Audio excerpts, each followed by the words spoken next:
What if it's not neutral? Or It won't be neutral. Okay, so blotting it. It's not perfect, yep.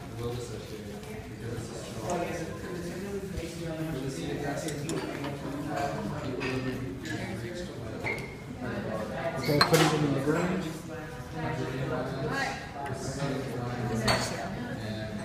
I think.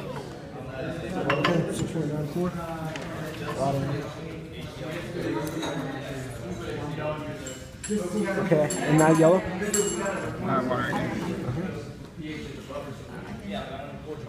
So what do you want for? Wow, that's some super basic. Okay, it's coming down.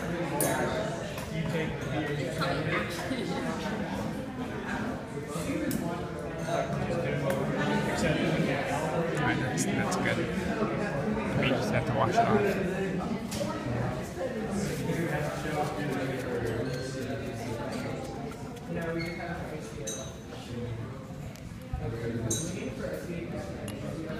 What's this buffer to? 5 4. Okay. I need to know what's on the screen. Yeah, this one's always a bit less accurate, but close enough.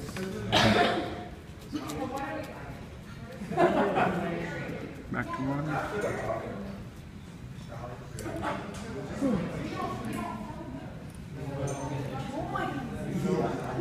Yeah, you don't have to do much with the water. It's probably good. Back to the green and then back to the yellow? Or back to the unknown buffer? Unknown buffer.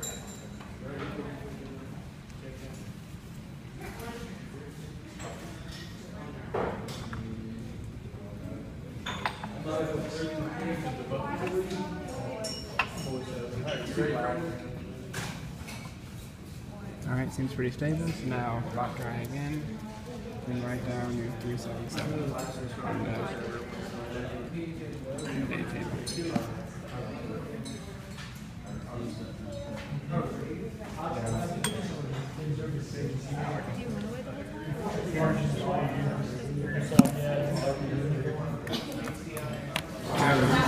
Okay, so we start with distilled water, so we just kind of move that around there a little bit, clean that meter off, and then blot dry it, just so we don't mix things up. Okay. Okay, and now we start with buffer solution with a known pH of 7 or thereabouts. So we put that in there, stir it around a little bit.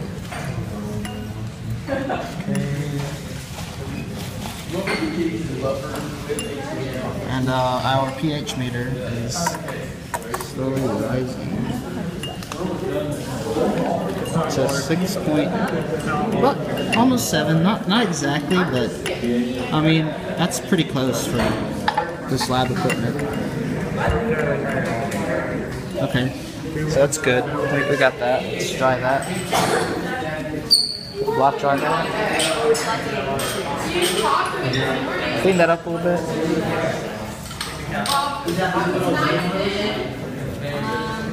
Wait, we want to put this data table that we have to show. Okay.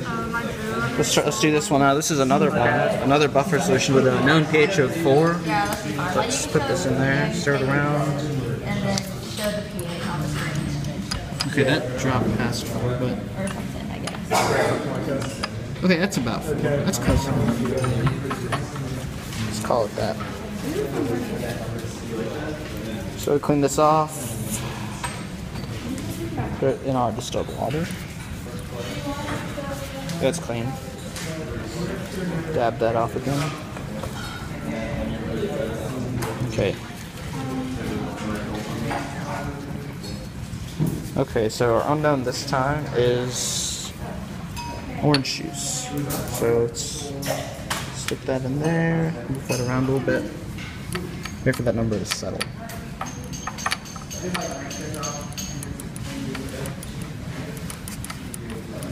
Okay, it's about settle at 3.38. So let's dry that off while I write this down.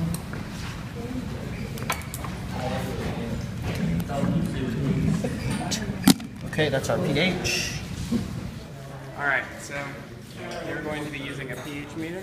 So we're going to start out with distilled water to get accurate readings. I'm going to take it out. We're going to blot dry it to remove any excess liquid from the probe. Now we're going to be placing it into a buffer of known pH. In this case, buffer of pH 7. Now if you check the meter here, you can see that Yeah, and then we have to mix it anyway. the reading will be climbing up near 7. And that will be a sign that we are getting accurate readings from our pH meter.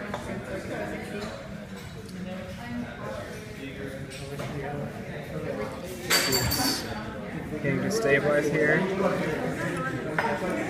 Very, very close to 7. So we're going to take it out, blot dry it again, put it back into our distilled water, clean it,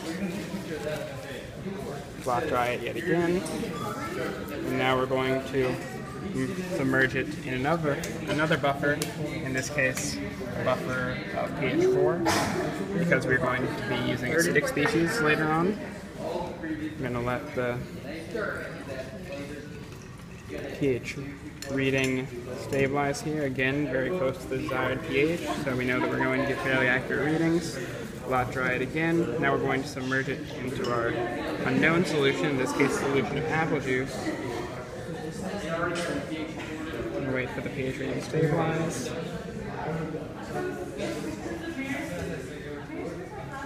Stir it a little bit, making sure not to hit the walls. Stabilizing it around 3.25. So, write this down, record. pH here is 3.25. Blot dry our electrode yet again and place it back into our distilled water.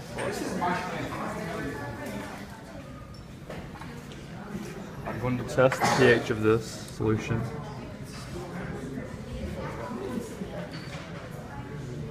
What's this one supposed to be? Its pH is about 7.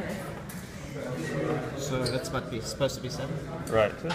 I'm going to dry it. And now I'm going to test the pH of this unknown solution.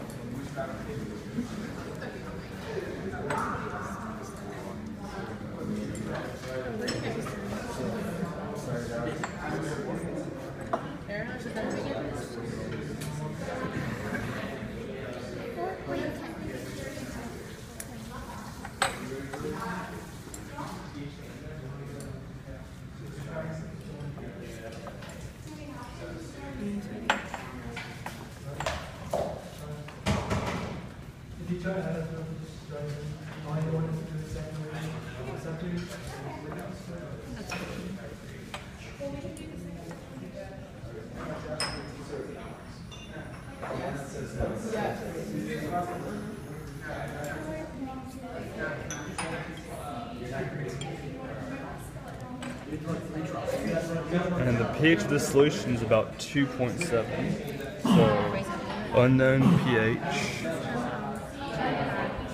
is 2.7. Now I'm going to clean this off. Once I'm done, and I'm going to return it back to where I found it.